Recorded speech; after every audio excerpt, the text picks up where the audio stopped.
En este video voy a charlar un poquito acerca de los materiales de laboratorio y vamos a hablar acerca de algunas características que tienen o que presentan justamente estos materiales. Materiales de laboratorio tenemos de diferentes materiales que pueden ser de vidrio, de metal, plástico, porcelana o madera. También hay de otros o combinados. Pero bueno, vamos a charlar sobre los principales o generales grupos de materiales de laboratorio. Entonces, uno de los más importantes que nosotros tenemos son los materiales de vidrio, que están hechos generalmente de un vidrio especial. Es un vidrio que justamente permite cambios de temperatura o permite justamente que se alcancen temperaturas muy altas. El que más se utiliza es el vidrio borosilicatado, que a veces se le suele llamar Pirex, pero justamente por una marca. Bien, o sea, cuando nosotros decimos que el material de vidrio es Pirex, es la marca que, digamos, fabrica a este tipo de material de laboratorio, pero en realidad es un vidrio, es un vidrio borosilicatado. ¿Bien? Hay otros tipos que después, cuando ustedes analicen el material bibliográfico, van a poder leer e interiorizarse acerca de los distintos tipos de vidrio que cumplen con estos requisitos para poder trabajar en el laboratorio. Estos vidrios tienen que tener resistencia química, tienen que tener estabilidad en la forma y generalmente tienen que tener transparencia, bien, justamente para poder visibilizar o hacer de manera correcta las lecturas a través de este mismo material. El vidrio, digamos, cuando uno tiene que trabajar con los materiales que son de, de laboratorio, tiene que tener determinadas precauciones para utilizarlos. Por ejemplo, tiene que asegurarse que las reacciones químicas que van a ocurrir puedan ser toleradas por ese material o que no causen algún efecto sobre el material.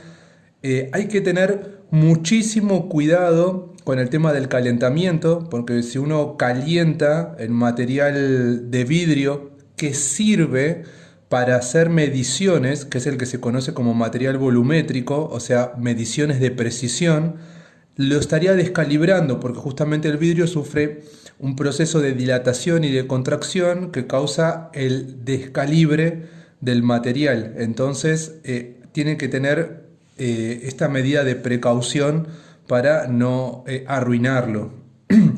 Hay que tener también como precaución el uso adecuado cuando uno va a calentar este material y enfriarlo, porque esto no puede suceder de golpe. Si bien el material de vidrio tiene una determinada tolerancia a lo que es el cambio térmico, si yo genero un choque térmico muy brusco, voy a producir justamente la ruptura del material porque no lo va a tolerar.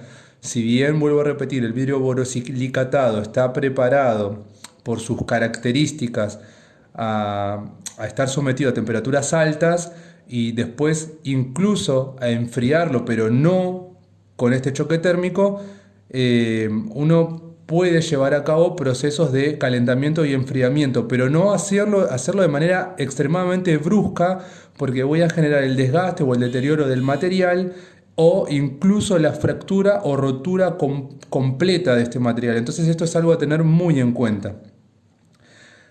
También hay que tener en cuenta la tensión que yo le puedo generar a un material. Por ejemplo, si yo quiero conectar un material con otro material que es de vidrio y justamente en una parte, por ejemplo, es un codo o se dobla y genero tensión, voy a generar la fractura de este material y es algo que tengo que tener en cuenta al momento de trabajar con ellos.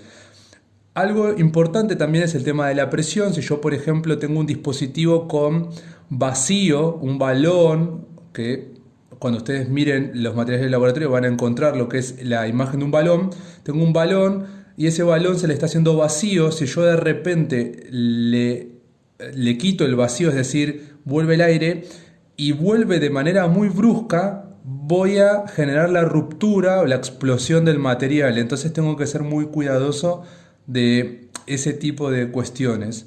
Algo que quiero destacar con respecto a las reacciones químicas, es importante tener en cuenta que si bien el vidrio es uno de los materiales más utilizados para llevar a cabo muchos procesos en lo que es el laboratorio, hay determinadas sustancias, como por ejemplo bases muy fuertes como el hidróxido de sodio, que atacan el vidrio, lo percuden. Entonces por eso hay que tener determinadas precauciones para el trabajo con determinadas sustancias o reacciones que van a ocurrir dentro de este material. Ahora, vamos a clasificar el material de vidrio según el material volumétrico y el material no volumétrico, o sea que lo podemos clasificar en dos, entre lo que es material volumétrico y material no volumétrico. Material volumétrico es aquel material que me permite hacer mediciones con precisión.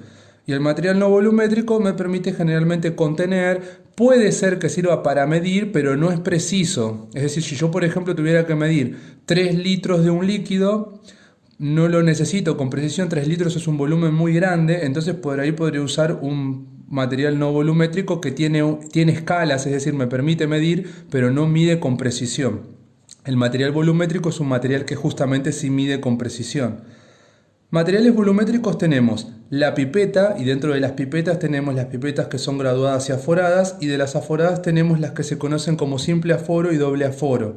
El aforo es una pequeña línea, una marca, una división que tiene la pipeta, y eso justamente a mí me permite decir, bueno, cuando llego a esa marca con el líquido que yo estoy queriendo medir, alcancé el volumen que me está indicando el instrumental. Después tengo el matraz aforado, que también tiene justamente esta línea o esta división que está marcada y también me permite medir de manera muy precisa un determinado volumen.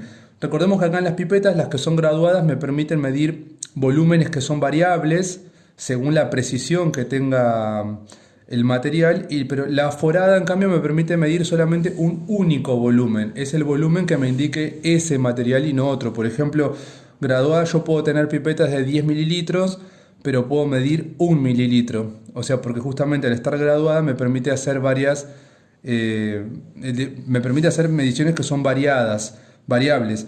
Pero la aforada me permite hacer solamente una, la que me indica ese material y nada más. Por ejemplo, si la pipeta es de 10, no me permite medir 5, me va a permitir solamente medir 10.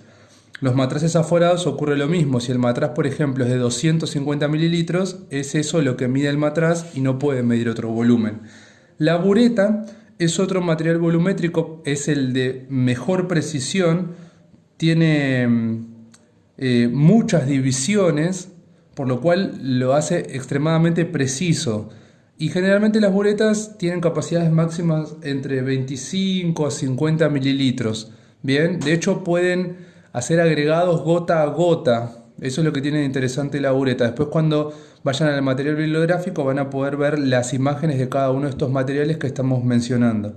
Y por último, el material que es el menos volumétrico de todos, pero se utiliza también mucho en los laboratorios cuando hay que hacer análisis del tipo cualitativos o algo que no implique una cantidad extremadamente precisa, se usa la probeta. La probeta es un material volumétrico de los menos volumétricos que hay porque, si bien me permite medir, no mide con tanta precisión.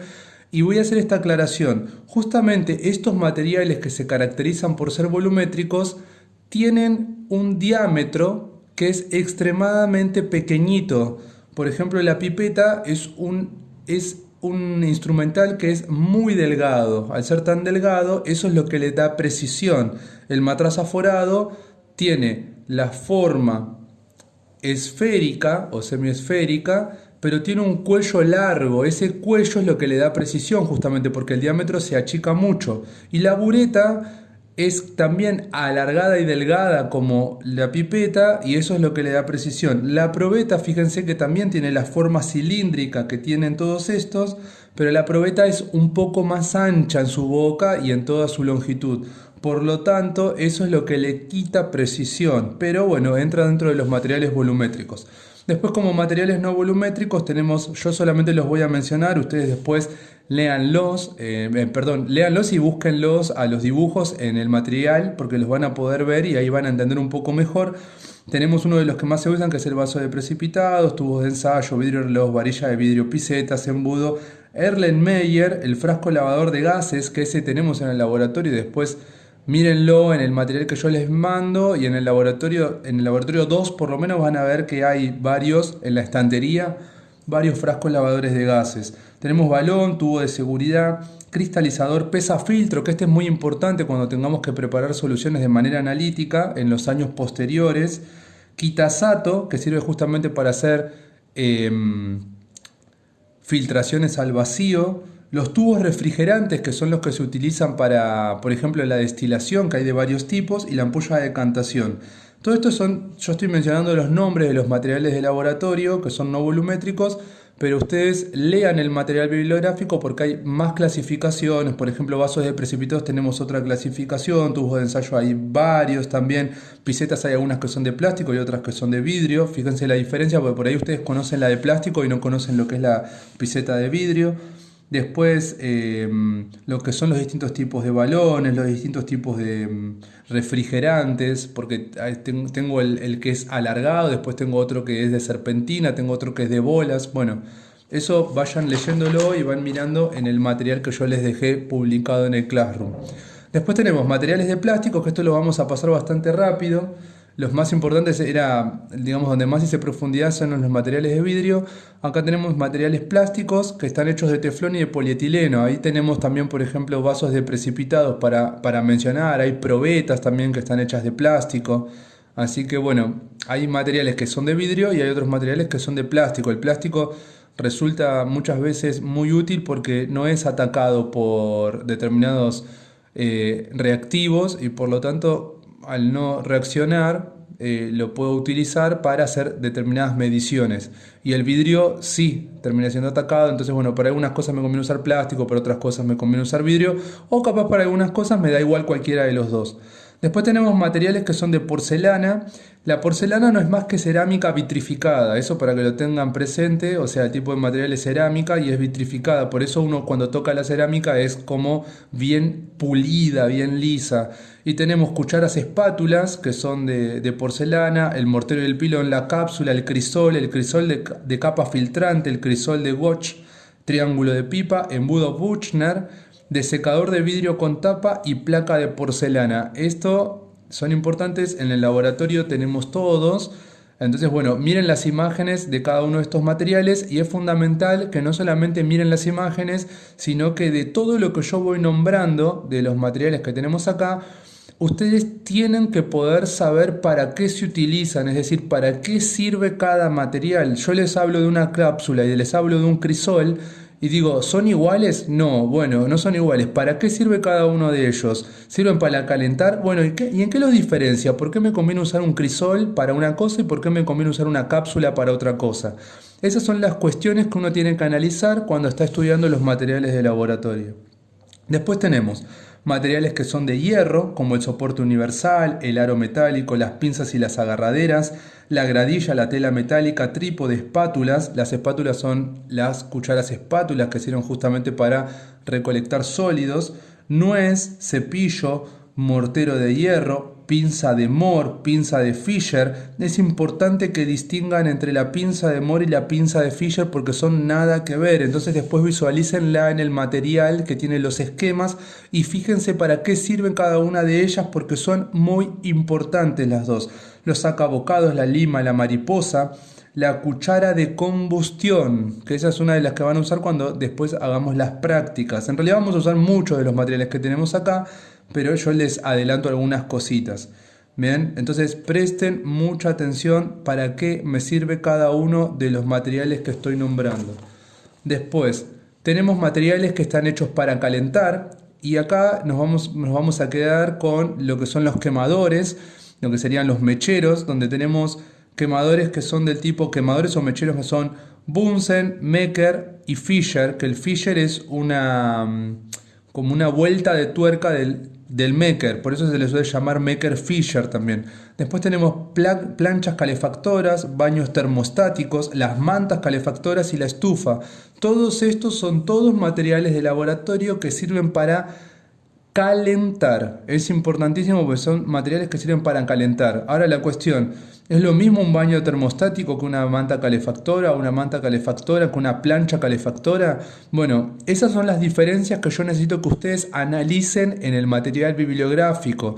Recuerden que en algún momento va a venir una evaluación y en esa evaluación se les va a tomar justamente la identificación entre lo que es un determinado material, para qué sirve ese material, cuál es la diferencia entre uno y el otro. Por ejemplo, si me da igual usar una probeta o me da igual usar un matraz o un matraz y una bureta. Bueno, esas cosas son las que hay que analizar.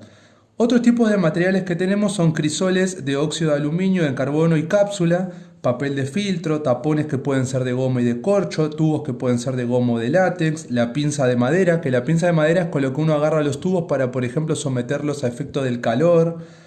Soporte de madera, hay soportes que justamente uno los engancha y puede colocar distintas cosas. Eso después mírenlo, miren los esquemas en el material bibliográfico que yo les dejé.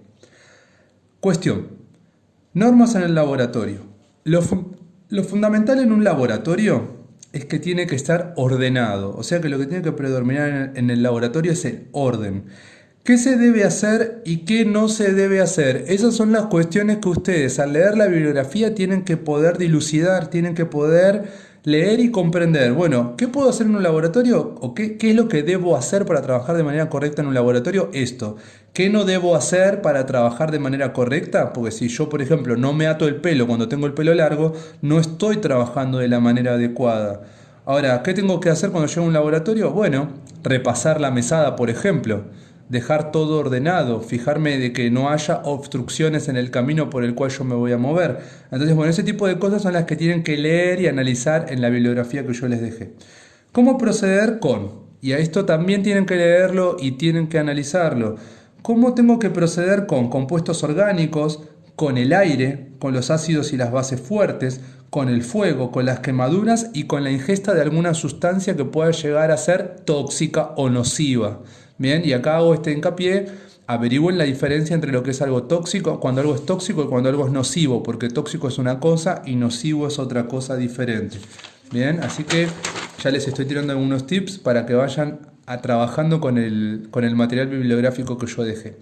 Y esto es, para ir finalizando, una de las cosas más importantes que ustedes tienen que saber hacer cuando están trabajando en un laboratorio. Si a ustedes les traen un envase, ya sea una botella de vidrio, sea un envase de plástico, sea cualquier tipo de envase, como puede ser un tanque, una bomba de gas o lo que fuera, una garrafa de gas, tienen etiquetas y esas etiquetas tienen información. Yo acá puse una etiqueta general.